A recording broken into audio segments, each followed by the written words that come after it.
Well, the West has stepped up sanctions against Russia over its invasion of Ukraine. President Biden in the last few hours has announced a ban on imports of Russian oil.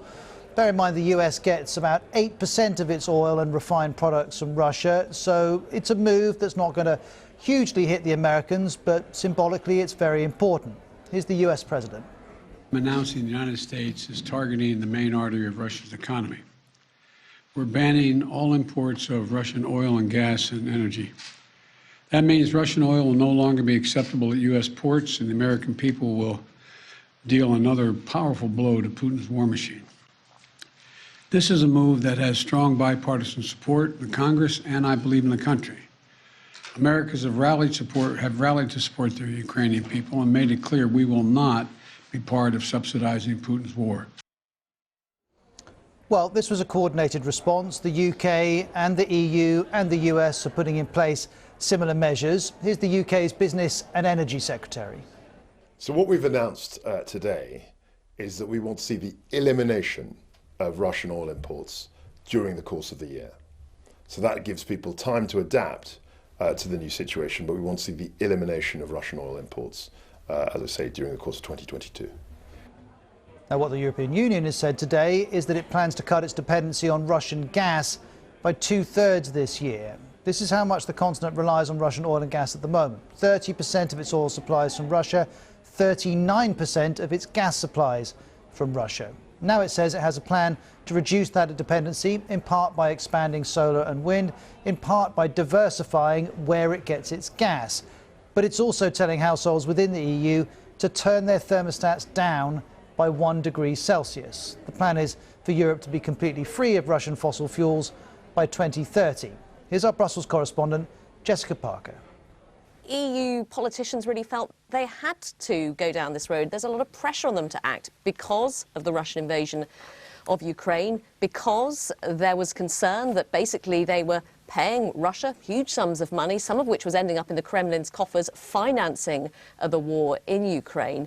And as well, a diplomat I was speaking to yesterday basically was saying that now the EU has come forward with this unprecedented raft of sanctions along with other Western allies. There's a fear that, of course, Russia is no longer a reliable supplier of gas, of oil as well. Earlier, a threat by Moscow to cut off gas supplies to Western Europe sent the price of oil and the price of gas soaring. The Russian Deputy Prime Minister warned of catastrophic consequences for the global market and said oil could be driven more than double to $300 a barrel. Well, here's the price of Brent crude a short while ago. The benchmark hit its highest level for 13 years last week. And as you'd imagine, that's translated to the prices people are paying at the pump. The UK has already seen its steepest weekly hike in fuel prices in at least 18 years. The average price of a litre of petrol in the UK rose to 153 pence on Monday. That's around $2, with diesel at around 159 pence. Well, let's get more from Samira Hussain, our North America business correspondent. Hi, Samira. First of all, just in terms of the impact on the American economy, what does this ban on Russian oil do? So you're right in saying that the amount that the United States actually brings into the United States isn't really very big. But what it does do is show that the United States is willing to take these kinds of harsh moves to try and reduce just how much support it gives to the Russian economy. But remember, President Biden was really very clear in his remarks that the American people are certainly going to feel the impact. Already, we've seen that gas prices here in the United States have hit record highs. Now, remember, this, of course, is set by the global markets. And so the impact of less customers taking in oil from a country that is a big provider on the world stage does have ripple effects right around the world, and including here in the United States.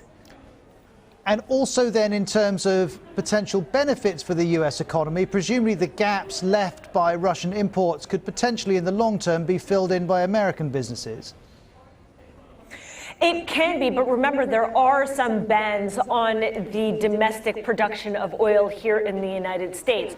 And so what we're seeing actually is that the United States has been going to other countries to try and find other sources of oil to try and make up for the shortfall. So earlier this week, we heard that the United States has been speaking with Saudi Arabia. There were even rumors at one point of a potential trip by President Biden to Saudi Arabia.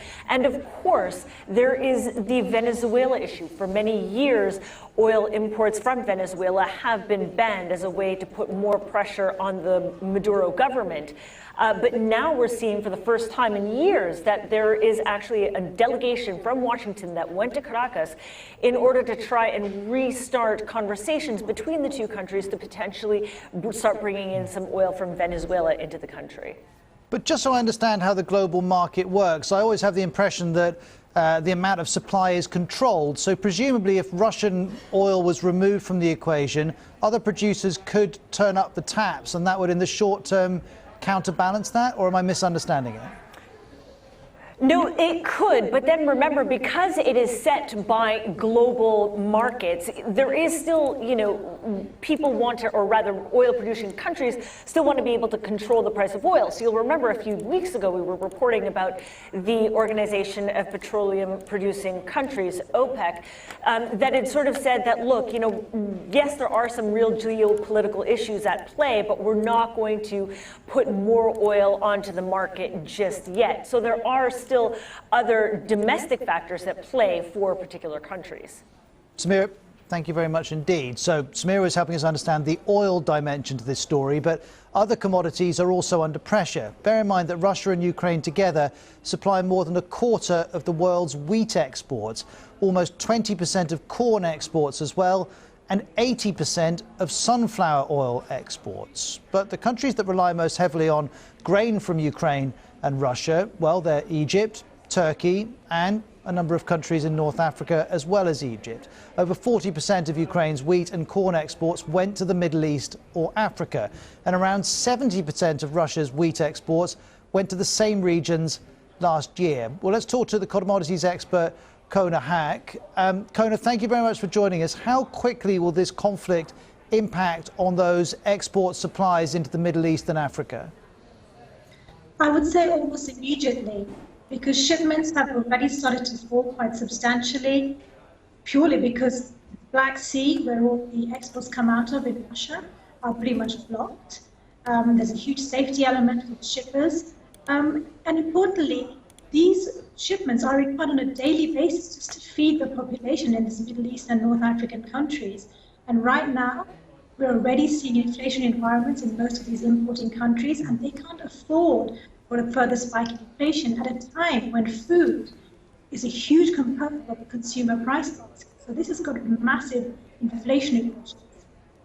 And you may have heard me speaking to Samira, my colleague who I spoke to before you, who was saying, well, in terms of oil, reserves will get you so far before supply becomes an issue. But in the case of wheat, presumably reserves only get you far less down the road because you can't store wheat for so long. There is definitely that. Also, you have to think about where else can you get the wheat if you can't get it from this major powerhouse. Where can you go? Just happens to be that right now, Brazil and Argentina both are suffering from long droughts. The US and Canadian wheat grounds are also pretty dry and have been quite difficult in terms of getting wheat out of there.